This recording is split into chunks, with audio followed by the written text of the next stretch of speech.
Fala galera, Dizascope, Douglas Gonçalves por aqui para mais um Dizascope Responde. E a gente sempre pega perguntas de vocês no Instagram, lá no YouTube, nos comentários do YouTube, a gente sempre pega perguntas em algum lugar, mas hoje vai ser diferente. Porque hoje nós estamos recebendo aqui uma parte da Dizascope School. Aplauda o Senhor aqui, você que está aqui. Mais barulho. Estou aqui com a família Azul. É isso mesmo. Não são os Smurfs. Lá na Dizascope School, eles são separados por grupos, né, menores, para que eles possam ter o DNA, os pequenos grupos, um líder poder acompanhar eles mais de perto. E a gente separa por cores, são as famílias de cores, e aqui é a família Azul. Então, eles que prepararam as perguntas e que nós vamos responder hoje. Então, vamos embora para o Dizascope Responde de hoje.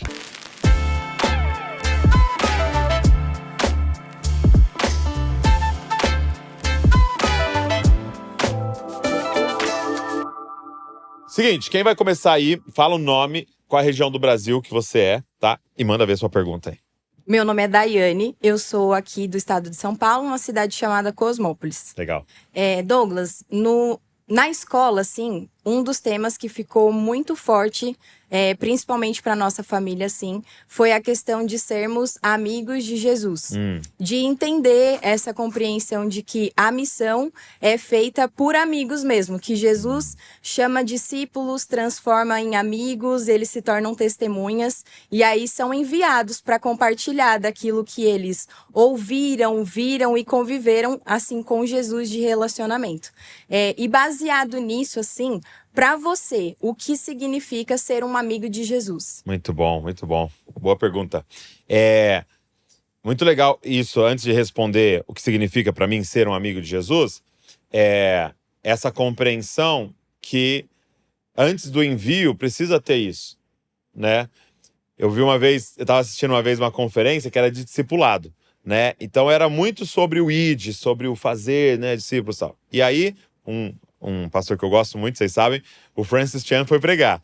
E primeira mensagem que ele pregou foi sobre intimidade com Jesus, sobre ser amigo de Jesus. E aí ele, pregando sobre aquilo, aí tem uma hora que ele parou e falou assim, você talvez está se perguntando, né? O tema da conferência é discipulado, é envio, por que eu estou pregando sobre intimidade com Jesus? Ele falou, porque discipulado é, de certa maneira, eu me multiplicar, né? Aquilo que está em mim, eu passar para o outro, né? Aí ele falou, se você não tem intimidade com Jesus, nós não queremos dois de você.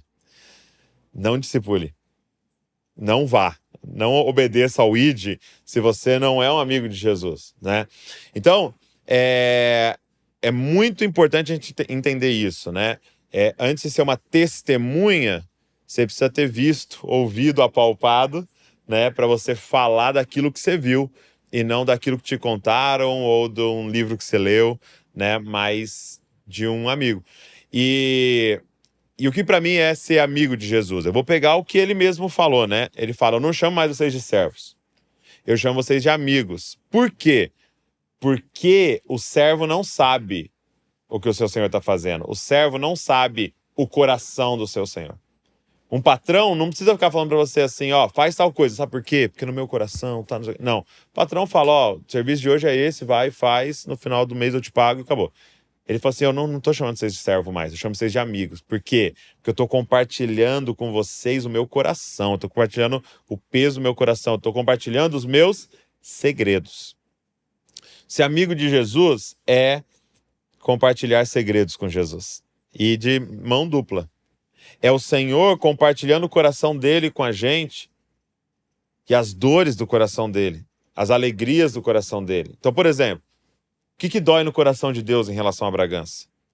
Imagina você chegar e pedir para o Senhor isso. Senhor, compartilha com a gente o seu coração.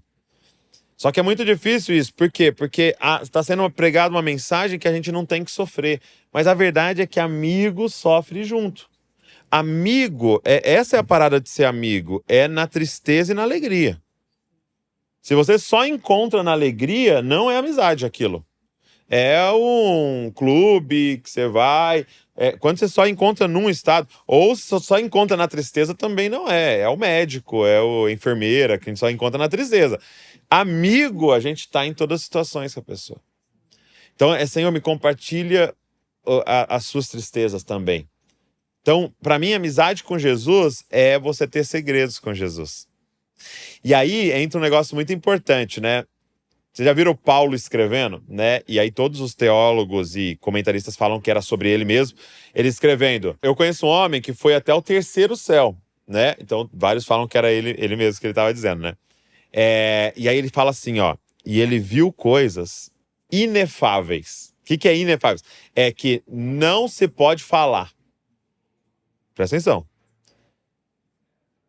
Por que Paulo não escreveu o que ele viu? Por que Paulo não contou o que ele viu? Porque esse é o preceito de intimidade.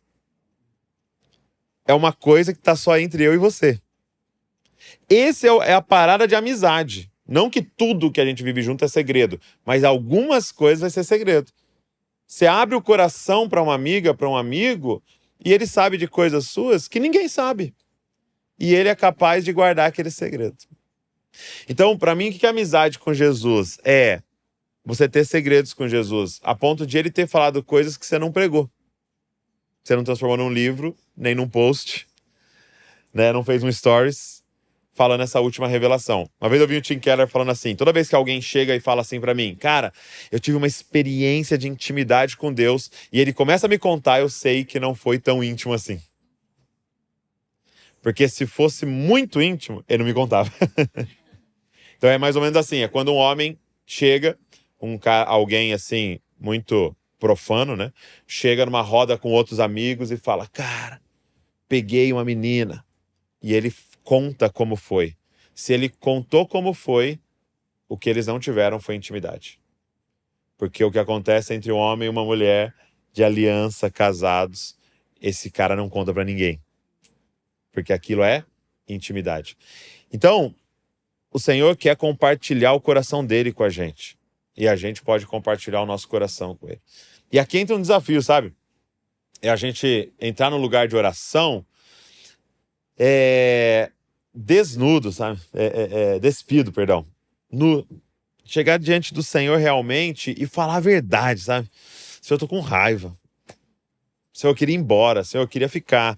Senhor, eu queria matar. Eu queria morrer. Então você vê, quando você lê os Salmos, é um pouco disso, de tipo assim, Senhor, esmaga a cabeça deles, entendeu? Corta a cabeça deles. Mas é esse o lugar para isso.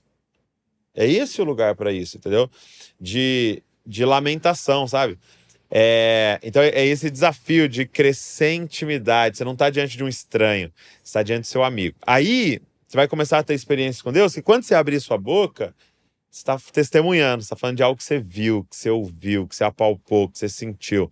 Eu sempre fui muito marcado com teve uma música que varreu o mundo, né? Que foi aquela Me Ama, né?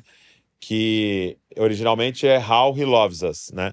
Então, essa música varreu o mundo. O planeta cantou essa música. E foi muito interessante que quem cantou ela e fez ela ficar famosa foi a Kim Walker, que era do Jesus Culture.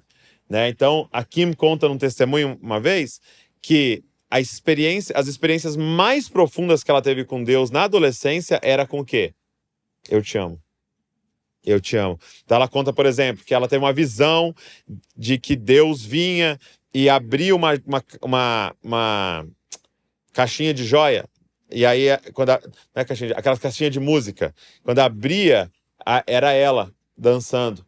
E Deus pegava ela e encaixava num buraco exato que ele tinha no coração dele. Então, assim, as experiências dela com Deus era do quê?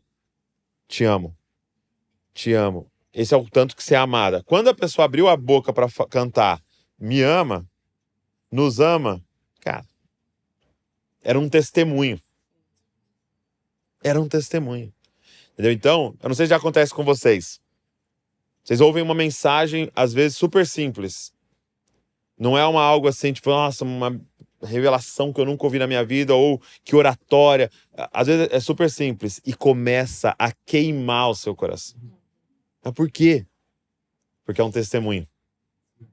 É algo que a pessoa às vezes está vivendo 20, 30 anos que ela está falando para você ali. E alguém pode pegar aquela mensagem e ir lá e pregar ela de novo. Não vai ser a mesma coisa. porque não vem acompanhado de uma amizade, de uma vida. Então, esse é o nosso desafio, cara. Então, tanto que um dos pilares da escola era esse, devoção. Amizade com Jesus. Antes do ID, do plantar igreja, devoção, né? Segunda pergunta. Estevão de Duque de Caxias, Rio de Janeiro. Que é isso? Sinistro. Mano, A Estevão. segunda pergunta é: você que é uma figura pública, como você lida com essa sua exposição com a vida pessoal e o trabalho? Tá, bom. Então, assim, eu acho que a primeira questão é você... É assim, tem um lado, tem uma tensão, assim, de você compreender que você está sendo exposto.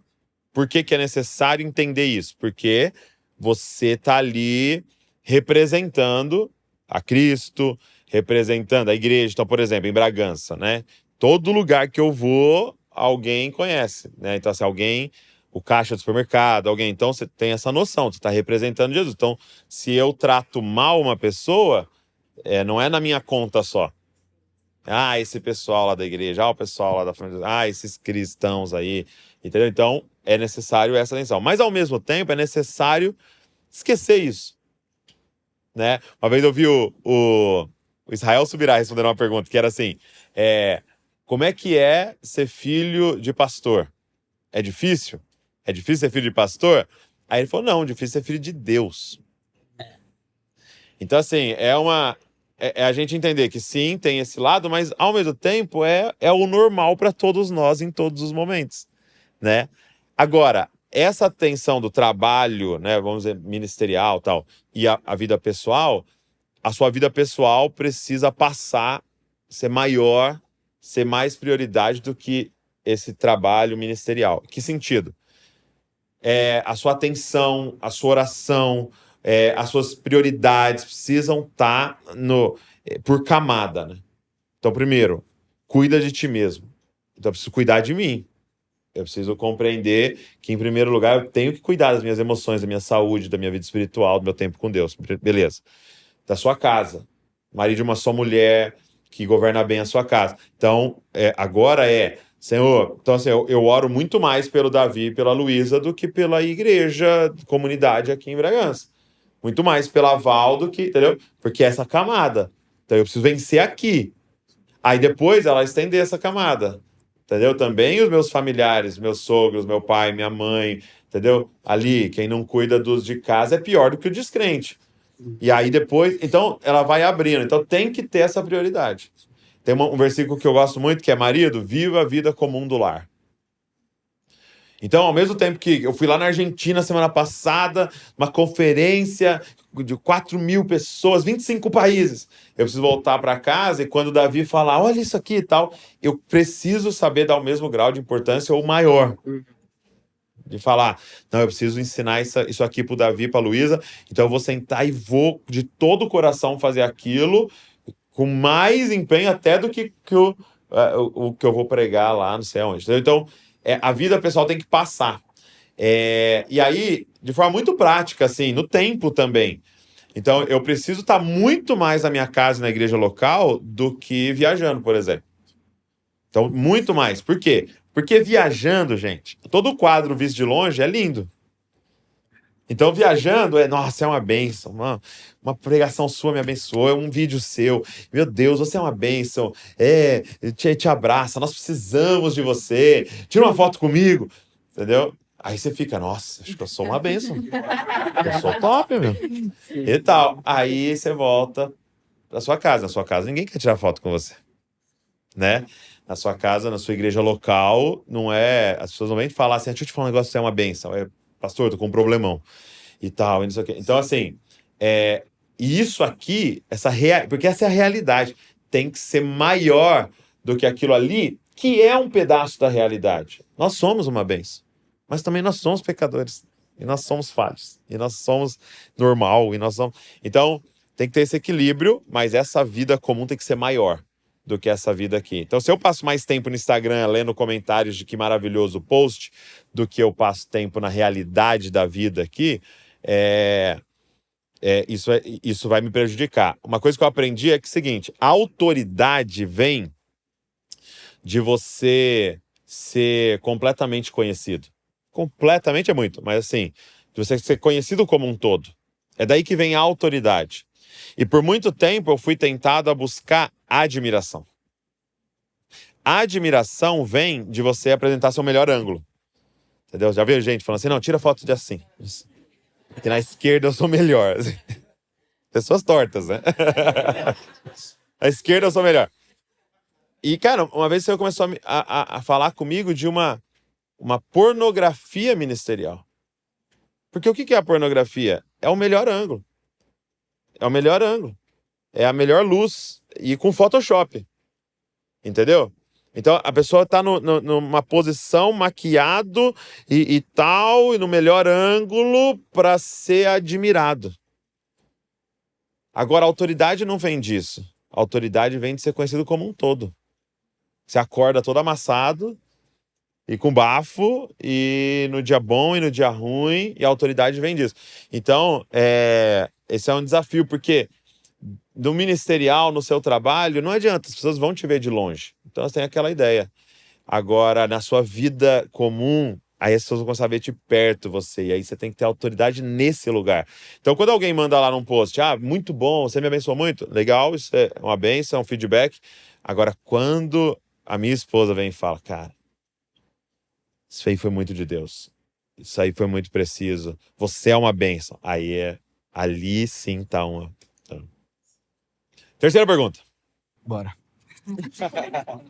Ô Douglas, nós estamos em uma... Nome... tem que se apresentar. Apresentar. A galera saber de onde vem o pessoal. Então tá.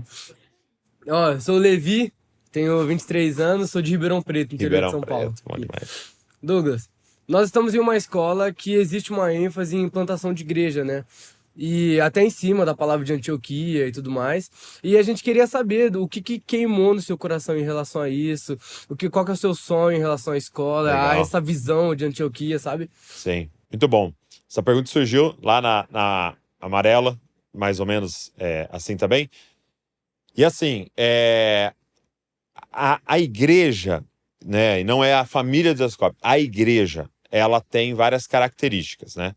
Então, eu gosto de brincar assim, que é como se fosse um bolo. Então, você tem farinha, você tem ovos, tem leite, tem... Então, se você tira uma coisa, vai sair uma gororoba, mas não vai poder ser chamado de bolo, né?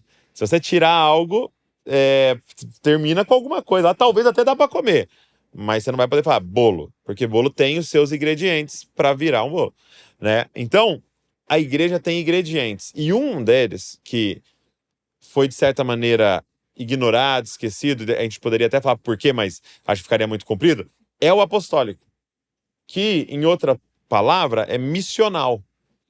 Então, essa característica apostólica missionária da igreja é muito importante para ela ficar saudável. No momento que a gente tira essa característica, esse sistema do corpo de Cristo, ele vai adoecer.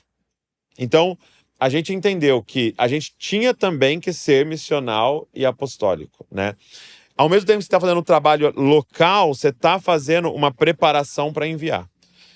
A igreja, talvez das melhores ilustrações para a igreja é família, tá?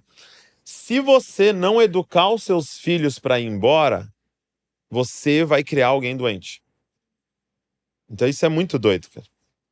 Porque se eu educar o Davi e a Luísa com um coração, fique aqui 50 anos, fique aqui 60 anos comigo, eles vão adoecer. Então os filhos são educados pensando no envio. Olha que louco. A família é apostólica. Eles estão sendo preparados para começar uma família. Então eles serão plantadores de família. Tá entendendo? Então se igreja é uma família, tem esse elemento apostólico. E aí, cara, eu começo a perceber que, tipo assim, cara, você vai ficando 10, 15, 20 anos numa igreja, nós vamos embolorar. Porque a gente vai começar a olhar um pra cara do outro e falar, não aguento mais você, mano. Pastor, de novo essa pregação, você contou essa ilustração já 200 vezes. É você que tinha que ir embora, não é o pastor que tem que mudar de ilustração. E a gente vai ficando, e lógico, vai ter pessoas que são chamadas para desenvolver trabalhos na localidade, vão ficar muitos anos, né? Tô brincando assim no exemplo. Mas você entende que, tipo assim, há um movimento apostólico, missional. Por que você está recebendo tudo isso? Entendeu? Vamos dar o exemplo de novo aqui da criança. Por que ela mamou no seio, depois mamou na mamadeira e está comendo? Para um dia dar de comer. Um dia, e aí falando das mulheres, alguém vai se alimentar no seio dela e ela vai dar uma mamadeira e eles vão dar comida. Então, nós estamos comendo para um dia dar de comer.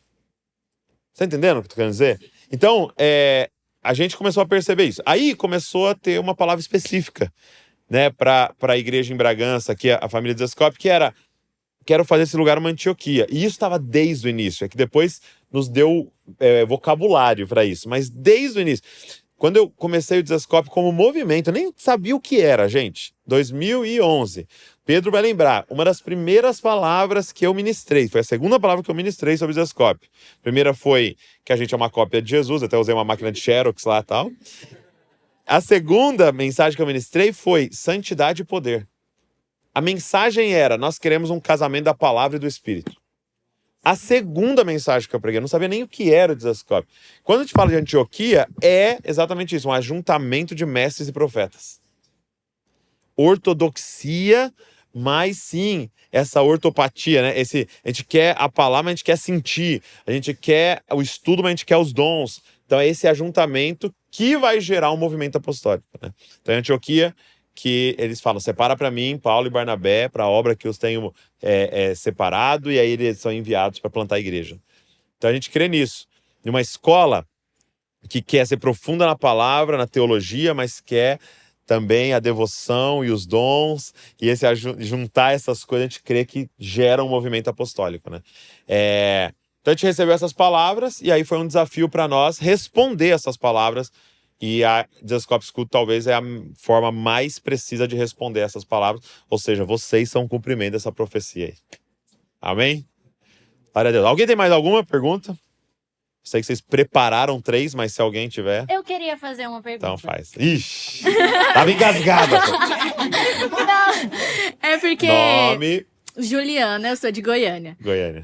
Quando a Day tava falando dessa questão de ser amigo de Jesus... Eu acho que vocês, assim, como movimento, como igreja, tem muito essa questão da fama também.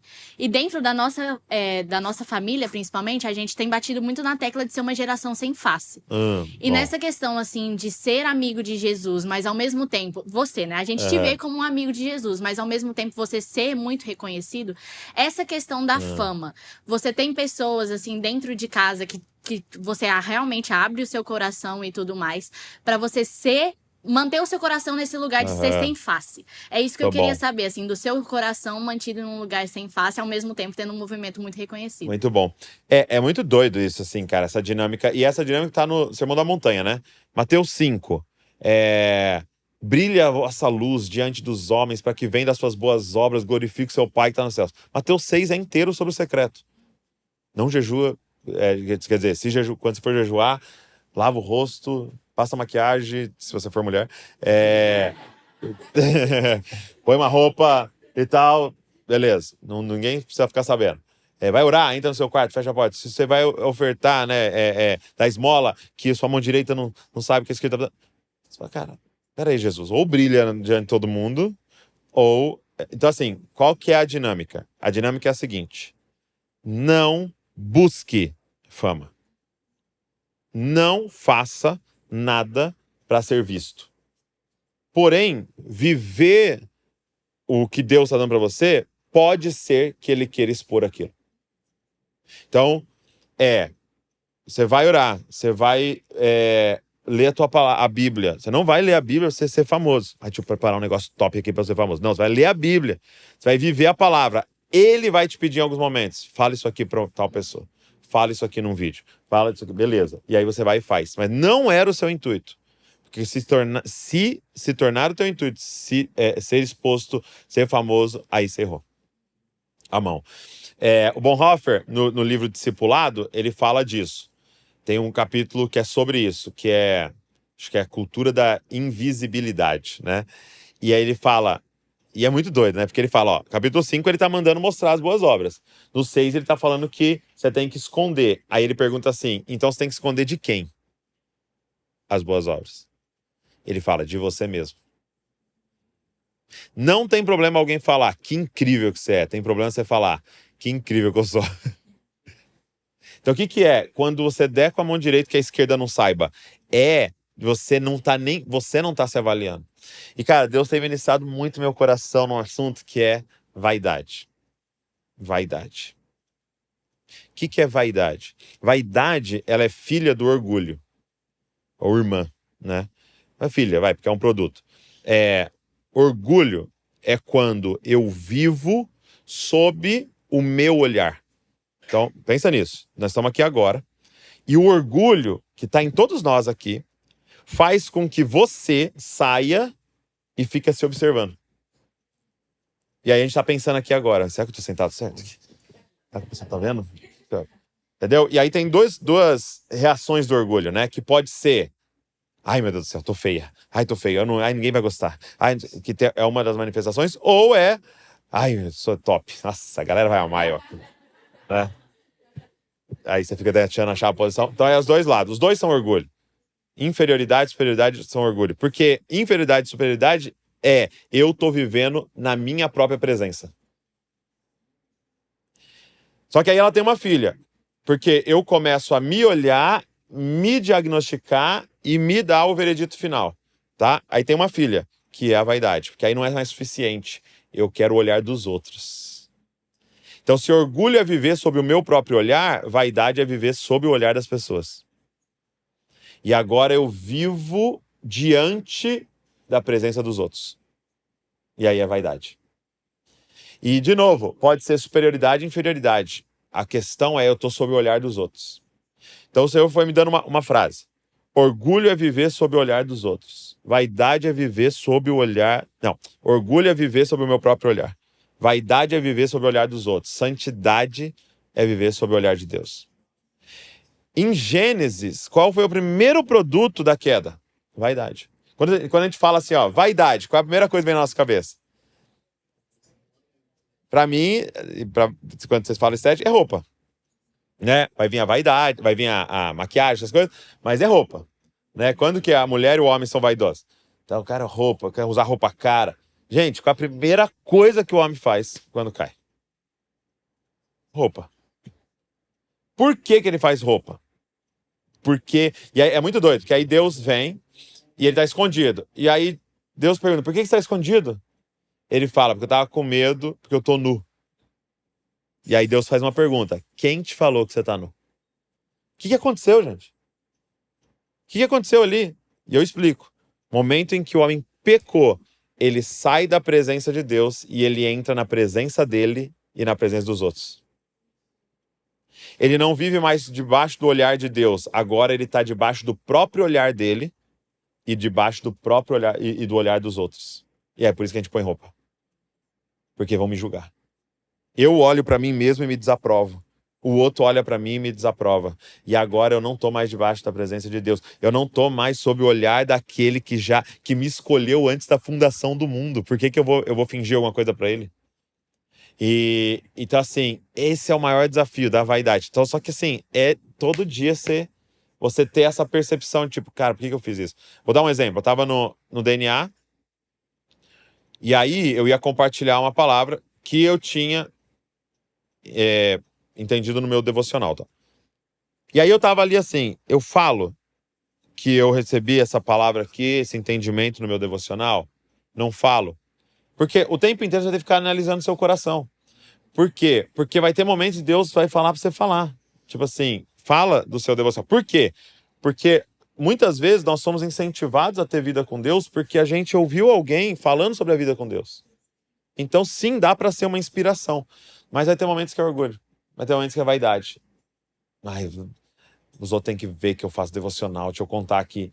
Entendeu? Então, eu posso postar um negócio e ser realmente para abençoar os outros. Eu posso postar um negócio e ser vaidade. Não dá nem pra gente julgar as pessoas. Cada um vai ter que olhar pro seu coração e perceber se é isso o que tá acontecendo. Então, de forma resumida, não busque fama. Busque ser fiel. E algumas pessoas fiéis o Senhor vai querer expor. entendeu? Mas nunca foi o intuito. Mesmo que se ele tirar, você continua fazendo a mesma coisa. Amém? Agora eu vou fazer perguntas para vocês. Vamos lá. Fórmula de Bhaskara. A primeira pergunta é a seguinte.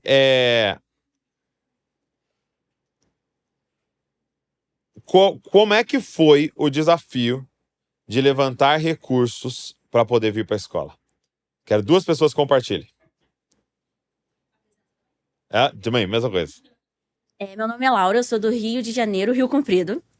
E uma forma que eu tive, né, para levantar recursos foi fazer um bazar. Eu peguei todas as roupas que eu não usava mais, e às vezes até roupa que eu usava, para poder levantar o dinheiro para poder vir para cá.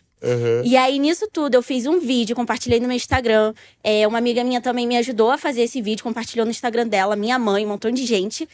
E aí, com isso, pessoas me doaram roupas delas. É mesmo? E eu levantei um dinheiro muito legal, que eu consegui, tipo assim, comprar as coisas pra vir pra cá e me sustentar nos primeiros meses. Sim. Então, essa foi uma das formas que eu levantei recursos pra poder vir pra cá. Muito bom. Puxa, que legal. Quem mais gostaria de compartilhar? Como é que foi esse desafio? Eu sou o Léo, sou de Indaiatuba, 1 hora e pouquinho daqui. Legal. Eu vendi tudo. Não teve outro jeito. Não tenho mais nada em Indaiatuba. Muitos comentários no início da escola foi: eu fiz planos e Deus frustrou os meus planos, né? Não sei se eu me considero assim, com planos frustrados, mas eu vendi tudo. Eu tinha um carro, vendi. Tinha um videogame, vendi. Tinha guitarra, vendi. Vendi tudo. E estou aqui.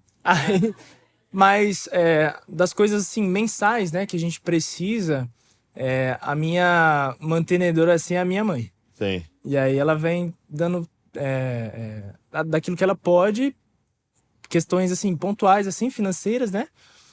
E o resto a gente põe em oração, né? Sim. Põe em oração e espera. Eu fiz uma pergunta do financeiro, mas agora eu queria saber 2 pessoas falar para mim assim, qual foi o maior desafio para vir? Para tomar essa decisão de vir. Por quê? É 1 ano, né?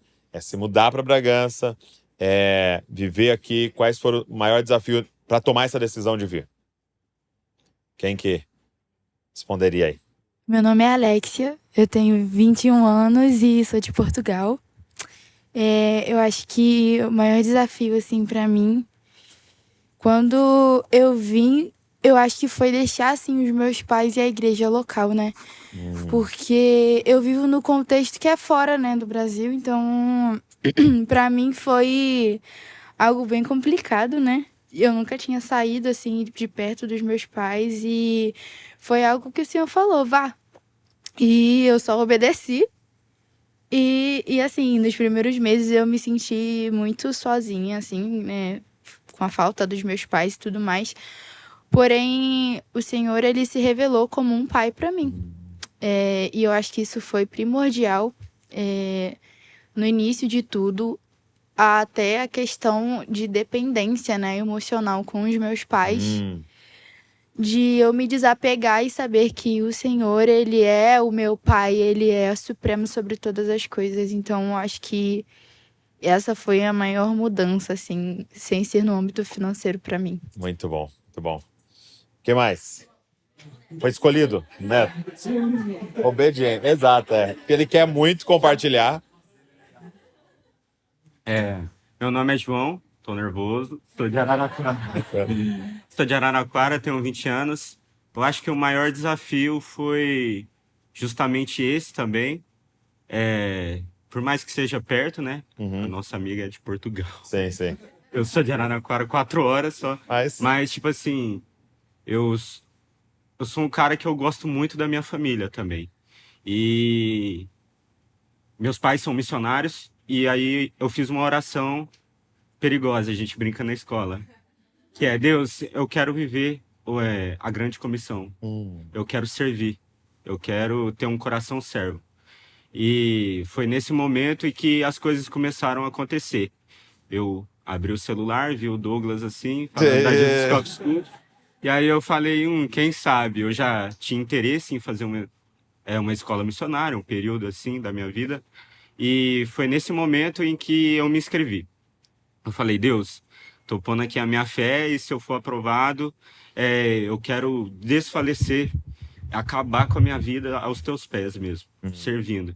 E aí o desafio foi, eu tenho que conversar com os meus pastores sobre essa decisão, porque foi do nada e eu fiquei guardando aquilo pra mim. Eu falei, meu Deus, eu preciso falar, eu preciso falar. E aí? E aí eu cheguei no meu líder e falei, cara, eu tô saindo pra uma escola missionária. Aí ele, aonde? Eu, na Jesuscope. Aí ele, na Jesuscope e tal. Eles têm escola missionária? Eu tenho, agora tem. Aí, eles vão ter. Aí ele falou assim, pode ir, nós vamos te enviar. E aí foi um momento assim que... Nossa, como isso é importante. Cara, eu tô sendo enviado e agora eu vou servir a Deus com a minha vida. Sim. E eu falei, agora não tem um caminho mais de volta. Eu afundei os meus barcos no cais. E aí, no primeiro dia da escola, canto essa música, eu fico maluco. E você foi usado muito assim por Deus naquela ministração, porque aquilo impactou muito a minha vida. Aquele primeiro dia, aquele culto inaugural. Aquele primeiro dia foi loucura, chorei horrores, inclusive.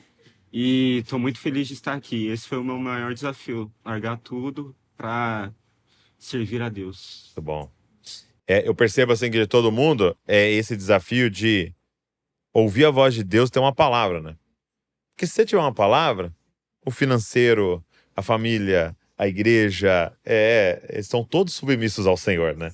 Então se tiver uma palavra de Deus, acho que ter essa palavra de Deus, que é a vontade do Senhor, vamos embora, vamos fazer, né?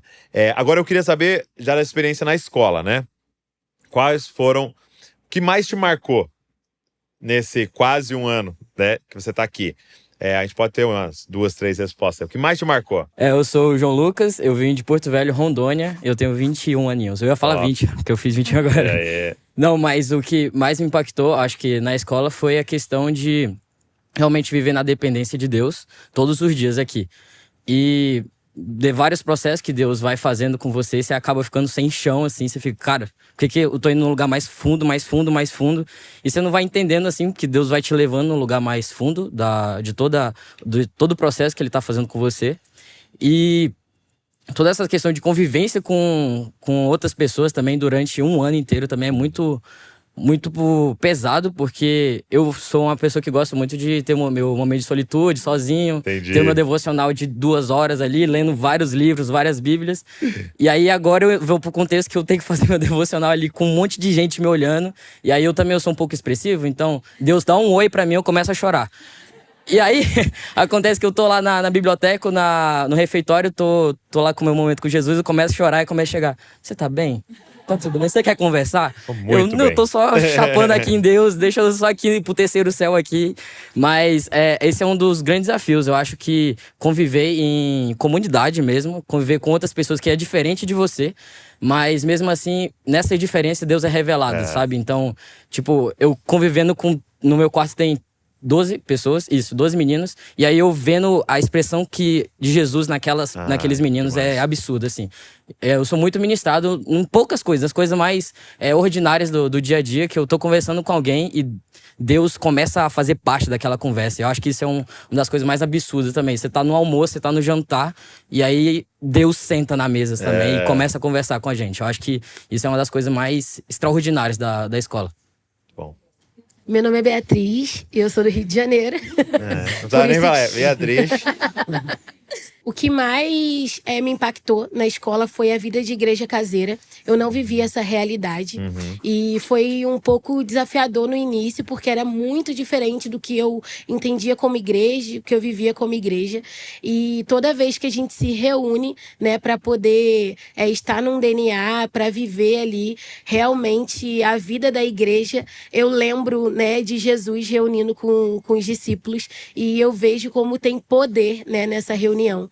Eu me sinto realmente sentada com Jesus e os meus irmãos, e o que mais marcou meu coração é sobre ser realmente testemunha, né, de Jesus. Então a gente está aprendendo dele, experimentando dele, e a gente compartilha uns com os outros, e aí a gente consegue ter uma parte, né, da revelação de Jesus em cada um dos nossos irmãos. Então isso é muito precioso. E eu fico sempre pensando, eu não sei mais viver de outra forma, a não ser realmente como como os discípulos viveram com Jesus. Sim, misturando vida, né? Quem mais? Alguém quer falar mais alguma? A Sara, vocês fazem isso, assim.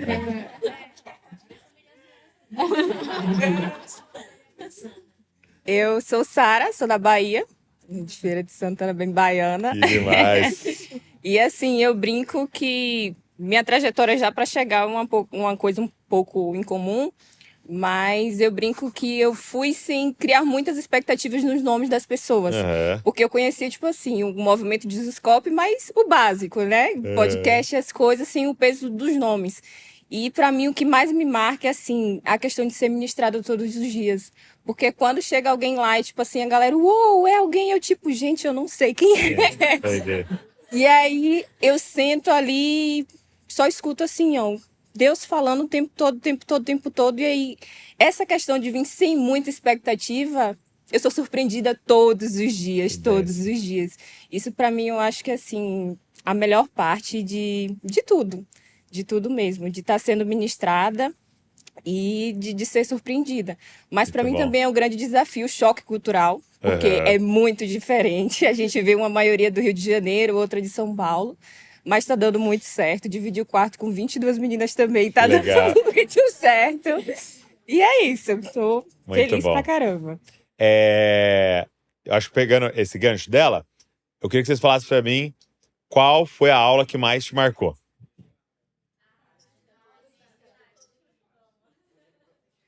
Eu sou a Natália, sou de Gravataí, no Rio Grande do Sul. Ok. E acho que eu tive 2 aulas que me marcaram muito, que foi a com o Dr. Johnny, sobre liderança emocionalmente saudável. E marcou demais, assim, sobre como a gente precisa cuidar do nosso coração nesse contexto ministerial, né? Mas o João estava falando sobre escatologia, pra mim também foi uma aula que marcou muito, porque principalmente as aulas do Alemax, que foram as 2 primeiras que a gente teve, marcou demais pela pessoalidade daquilo que ele falava. A gente via como era realmente é a mensagem que ele carrega, assim, a paixão que ele tem em falar. É realmente aquilo enche o nosso coração, sabe? Virou, na verdade, a Grazi fala bastante nos DNAs, nas orações, assim, sobre como nada aqui tá bem enquanto o Senhor não estiver. E isso virou até uma brincadeira entre nós, porque ela fala muito. Mas isso virou uma realidade, assim, realmente no meu coração, sabe? As aulas de escatologia realmente colocaram esse desejo, assim, no meu coração de Jesus não tem nada bem aqui enquanto o Senhor não estiver. Então, pra mim foi as aulas de escatologia, assim, as mais, assim. A aula que mais me marcou foi sobre propósito da Ariadna. Na outra citaram essa também. A aula dela, ela me trouxe uma consciência, porque uma semana antes, a gente teve um professor que falou sobre a vida com Jesus, isso. Só que eu entrei numa crise dentro da minha cabeça. Falei, caraca, bicho, meu Deus, Jesus. E ficou um turbilhão na minha mente. Aí, na outra semana, a Ariadna veio falando sobre o propósito e trouxe 4 perfis vocacionais. Cara, eu passei a aula toda chorando. Chorando. Porque a aula dela me trouxe uma consciência e uma confirmação de Deus sobre quem eu vou ser no futuro dentro do corpo. Muito bom. E essa aula transformou minha vida desde então. Foi muito boa. Eu sou o Otávio, sou de São José do Rio Preto. Pra mim, na verdade, eu sempre considero um combo que me marcou nas aulas, assim. A da Vivian e a do Maicon. A da Vivian, que ela falou muito na parte de perspectiva sobre sodalício e modalício, que é a igreja pra fora e a igreja pra dentro. Legal. O Maicon sobre plantação de igreja, que foi meio que umas 2, 3 semanas corridas, né? O Maicon trouxe muito a ênfase da plantação de igreja, dos processos, dos prós e contras, né? De todo aquele contexto. E logo depois veio o Cláudio com a parte do aconselhamento e discipulado. Sim. E ontem o Igor Miguel, meu Deus, ele veio e pra mim... Era pra falar uma aula, né? Não, mas pra mim é um combo, assim, porque exato. Fez muito sentido na grade tudo aquilo que aconteceu. Porque o Igor Miguel ontem, em 2 horas, ele conseguiu explicar muita coisa que a gente tava em dúvida, sei lá, a vida inteira. Muito bom. E agora, antes da gente encerrar, eu queria falar o seguinte. As inscrições estão abertas para a turma 2025, né? A próxima turma. É uma coisa que fique clara aqui, ninguém nunca vai poder ser da primeira turma. Só tem esse grupo. Mas né? Vai ter melhorias pro ano que vem, né? Então, então não fica olhando no Instagram lá, olha só, eles têm. Mas eu queria que vocês falassem o seguinte. Então, assim, pra galera que tá nos assistindo, nos ouvindo, Desascope School tem o intuito de formar discípulos de Jesus apaixonados por ele, então devoção, mas que saibam discipular e que saibam plantar uma igreja caseira. Então, esse é o nosso intuito, alguns dos nossos pilares. E também tem um pilar de empreendedorismo para você aprender também a captar os recursos para que você possa cumprir essa obra, também servir com o seu trabalho. Mas eu queria que vocês falassem para a galera que está sonhando, pensando, sentindo o Senhor que é para eles virem. Que dica que vocês dariam aí pra turma de 2025? Cara, Nome. Carol, eu sou de Ribeirão Preto. Tá. Eu acho que uma coisa que eu aprendi muito na escola, assim, eu já vi pra algumas pessoas aqui, é que eu sempre fui muito uma pessoa de ter as minhas próprias garantias, assim. Então, acho que uma dica que eu daria pra próxima turma é confiar no Senhor mesmo, assim. Sem depender mesmo de construir as próprias garantias, a garantia de que vai dar tudo certo, vai seguir conforme o próprio planejamento, né? Mas eu acho que isso é o primordial, assim, confiar no Senhor mesmo, assim, e seguir a nuvem. Eu acho que é isso, assim, seguir a nuvem mesmo, Demais. Mais alguém gostaria de dar uma dica aí pra próxima turma? Pode repetir, gente. Se alguém já falou, não tem problema, tá? Bem bravo.